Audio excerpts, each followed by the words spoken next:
ce qu'il faut résumer, c'est qu'elle était extrêmement jalouse. J'ai enlevé les réseaux sociaux. Enfin, des trucs, laisse tomber. Jamais de ma vie, je me voyais faire ça pour quelqu'un. Et qu'est-ce qui s'est passé pour que tu sois dans cet état-là? Donc tu veux que je t'explique comment elle m'a trompé avec plusieurs hommes pendant plusieurs mois, avant le mariage et pendant le mariage? Je vais t'expliquer tout ça. Je vais t'expliquer. Donc ce qui se passe, c'est que le 16 mai, le jour de mon anniversaire, lundi, je suis quelqu'un qui ne fouille pas, Sam. Donc je suis avec une femme qui plus est voilée, qui prie avec moi. C'est-à-dire que quand je rentrais de la maison, on priait ensemble. Aïcha, c'est la dernière prière du soir, c'est-à-dire que moi, je faisais mes prières de mon côté. Quand je rentrais à la maison, on avait juste une prière à faire ensemble. Elle me regardait, c'est l'heure de la prière, mon cœur. On priait ensemble, Sam. Tu es derrière moi, elle priait avec moi. Faut voir l'hypocrisie. Et donc, du coup, ce qui se passe, c'est que le 16 mai, je me réveille. Je me réveille d'un coup, je me dis, bon, elle a Snap. Elle a Snap, mais elle a que des amis filles, une dizaine d'amis, tranquille. En privé, quoi. Privé. Rien du tout. Je me réveille, je me lève et je me dis, je sais pas pourquoi, faut que je prenne son téléphone. Faut pas que je fouille, faut que j'aille dans Snap, dans les comptes bloqués. T'as eu un ressenti. Je sais pas pourquoi. Sam, je te regarde dans les yeux, je te jure que j'avais aucun doute, rien.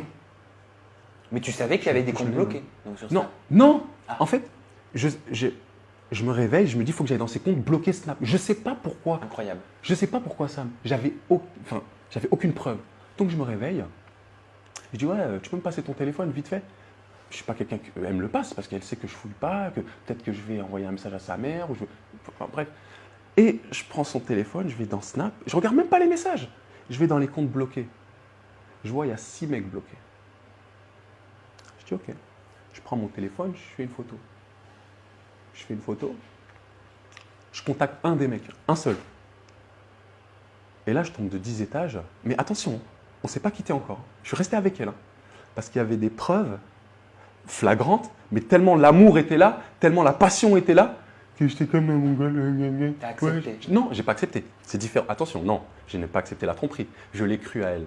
Ah, je vais d'accord. t'expliquer ce qui Ok. s'est passé. Ah non, on ne pardonne pas la tromperie. On Certains- pardonne, mais. certains le font, hein. Ouais, mais non, non, merci. Et je laisse ça aux autres. Donc, je contacte ce mec-là et tout. Et je lui dis, ouais, voilà, moi, je suis le mari d'une telle. T'es qui? Il me dit, c'est une blague. Je lui envoie les preuves, les photos du mariage et tout. Il me dit, c'est une blague. Il me dit, appelle-moi. Il me dit, mais mec, j'ai couché avec elle pendant le ramadan quand elle est descendue. Je dis, quoi? Il me dit, j'étais en Espagne avec elle en Europe. J'ai dit, quoi? Il m'envoie des preuves, des preuves, des preuves. Et moi, avant de partir au travail, je dis à ma femme, écoute, j'ai contacté un mec, vois avec lui, tu as 2 heures pour régler, parce qu'il me dit qu'il a couché avec toi, qu'il a fait ci, qu'il a fait ça. Je laisse le bon soupçon, je vais au travail, règle-moi ça, tu as 2 heures. Et je pars pour te dire à quel point. Hein. Mais il m'envoie des preuves. Hein. Il m'envoie des preuves de ma femme, sans voile, en string sur un lit, d'accord, en train de fumer une chicha, avec ma bague au doigt. Il m'envoie les vacances en novembre qu'il s'est tapé avec elle. Il m'envoie un Uber qui lui a pris, parce qu'elle redescendait tous les mois, un Uber qui lui a pris pour qu'elle rentre à 2 heures du matin. Il m'envoie ça. T'imagines toutes les preuves? Bah oui, bah c'est. Enfin, je veux dire, il n'y a pas de place au doute. Sauf que le mec, il ne me ressemble pas. Petit, 1m70, blanc, rien à voir avec moi. Et la manipulation, elle commence ici. Je vais t'expliquer pourquoi.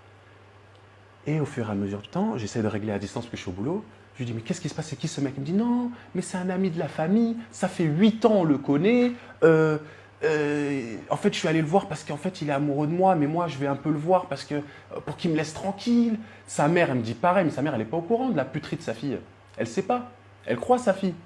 Donc, sa mère, elle me confirme, oui, c'est un psychopathe, laisse-le. Mais je lui dis, à ma femme, je lui dis, est-ce que tu as déjà eu des rapports avec lui?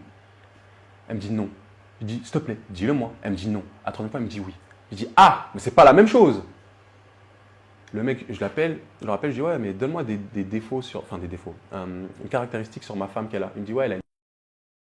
Je dis, ah ouais, ok, d'accord, très bien, ça me va. Et au fur et à mesure du temps, donc, je rentre du travail le soir, avec toutes ces preuves, elle me regarde dans les yeux. Tu vois, la manipulatrice, elle me dit, non, mais ça, c'était novembre d'avant. Alors que c'était novembre de là, je le savais, hein, mais je l'ai gardé pour moi. Comment tu peux croire que je peux faire ça? Comment tu peux croire que je peux faire ça et pleurer? Regarde-le à côté de toi. Mais c'est juste un mec qui me saoule tellement. Vraiment, c'est parce que le gars, il a une fille aussi. Parce que je vais le voir de temps en temps. Parce que sa fille, elle me réclame, etc. Donc tu vas voir sa fille à 2 heures du matin. tu vas manger au resto avec lui. Non, mais tu comprends, c'est un ami de la famille, il a fait beaucoup de choses pour nous. Moi, en tant que. Il n'y a pas l'amour, il y a aussi le bon soupçon. C'est important d'avoir le bon soupçon. J'ai dit, vas-y, je la vois, je te crois. Comme un Hagoun, je la crois. Je la crois. Mais j'avais un doute. Et au fur et à mesure du temps, donc, pendant une semaine, j'étais pas bien parce que je découvre des trucs. Je découvre que finalement, elle n'a pas eu qu'un gars, mais elle en a eu plusieurs. Bon, bref, ça c'est autre chose.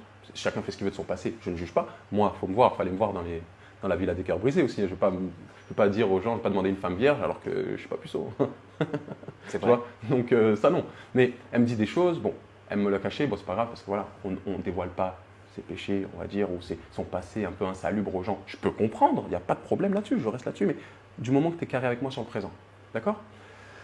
Donc on était mariés, tout ça, bon, bref. Et les jours passent, ça va pas bien, mais quand même, ça va de mieux en mieux, malgré cette histoire. Et tous les 2-3 jours, Sam, mais là, ce que je t'ai raconté avec le gars, c'est 1/10 de l'histoire. C'est 1/10. C'est 1/10, Sam. Et au fur et à mesure du temps, tous les 2-3 jours, on passe. Et moi, en fait, j'ai développé quelque chose depuis petit. J'ai un instinct. Les gens ils vont se moquer, ils vont dire oui, mais si tu avais un instinct, tu ne l'aurais pas marié. Mais non, j'ai un instinct, j'ai un 6e sens. Tu ne peux pas me mytho. Et je la regardais tous les 2-3 jours à la maison. Je dis, il y a un truc qui ne va pas. Ça va, ça va. Et d'un coup, je me transformais. Il y a un truc qui ne va pas. Elle me cache quelque chose. Je sais pas. Je sais pas. Il y a un truc qui ne va pas. Et cette voilée, cette ourtie voilée, c'est l'heure de la prière. Elle sentait la patate venir. Et un soir, je décide au mois de juin, le 21 juin précisément, non, le 21 juin, je dis n'importe quoi. C'était même avant le 19, bref, c'était un samedi. Je la regarde comme ça, et je dis, je sens la patate. Et je vais à ma voiture, je me pose. Je me dis, il y a un truc qui ne va pas. À bout, il y a un truc qui ne va pas. Et je remonte, je ne dors pas avec elle. Et elle fait la gueule, elle me dit, ouais, ça recommence tous les 3-4 jours, tu doutes de moi, la manipulation. La manipulation. Je suis pas bien, je suis archi pas bien, je perds du poids et je commence à culpabiliser moi. C'est là la manipulation. Elle m'envoie des messages, oui, franchement, t'as pas confiance en moi, moi ça me saoule, je peux pas vivre comme ça, et moi je suis pas bien. Et je culpabilise, et je culpabilise. Donc tu crois que le problème vient de toi? Merci. Et je suis archi pas bien. Je me dis, non, mais vas-y, désolé, écoute, c'est normal, après ce que j'ai appris, tu vois, nanani, nanana, c'est normal que j'ai des doutes, laisse-moi le temps. Oui, d'accord, ok, pas de souci. Et je suis pas bien, et je perds du poids, et encore. Et là, instinct, encore. Je me dis, mais ah bon, les 5 autres mecs là sur Snap, tu les as oubliés? Tu vas leur parler? Je vais en parler à un. Ouais. Et là, c'est la descente aux enfers. Le 5 mai, juste la veille que je la récupère avec un bouquet de fleurs à la gare, le 5 mai, elle allait se faire taper les fesses par un autre gars qui m'a envoyé vidéo à l'appui. Le mec, il m'envoie une vidéo de ma femme en train de se faire, utiliser du terme, baiser. Tu vois tout? Je vois tout. Comment tu réagis? Je bouge pas. Paralysé par les images? Je bouge pas. Mais il faut savoir une chose, avant toute chose. Il ne me l'a pas envoyé tout de suite. Il me dit, parce que je le contacte, il me dit, c'est pas une fille pour toi. Le mec, il est comme ça. Je le remercie. Il me dit, c'est pas une fille pour toi. Il me dit, moi, j'ai été 4 ans avec elle, elle m'a fait la même chose que toi. Si tu m'avais dit, putain, mon gars, je t'aurais dit, je suis désolé. Et ce gars-là, il est comme ça. Hein. Parce qu'il avait eu des échos comme quoi elle s'était mariée avec moi. Et elle, tu sais ce qu'elle lui a raconté? Tu sais ce qu'elle lui a raconté? Elle lui disait non, mais ça s'est pas fait finalement, machin, couffin, voilà, nous, toi et moi, on n'est plus ensemble, mais je vais te taper UTE, il m'envoie tous les messages. Et je dis, mais non, mais là, tu parles pas de ma femme. Alors que moi, je n'étais pas bien, je culpabilisais. Tu parles pas de ma femme. Il me dit, frérot, je peux t'envoyer plein de trucs. Vaut mieux pas. Écoute, laisse tomber. Je dis, mais attends. Il me dit, en plus, là, je l'ai vu en janvier, février, donc après ma demande, et je l'ai vu là, après le ramadan. Je dis quoi? Il me dit, frérot, laisse tomber. Je dis, comme ça, laisse tomber. Je dis, t'as fait un truc avec? Il me dit, franchement, laisse tomber. Comment c'est un bon? Il voulait pas me faire de mal. Hein.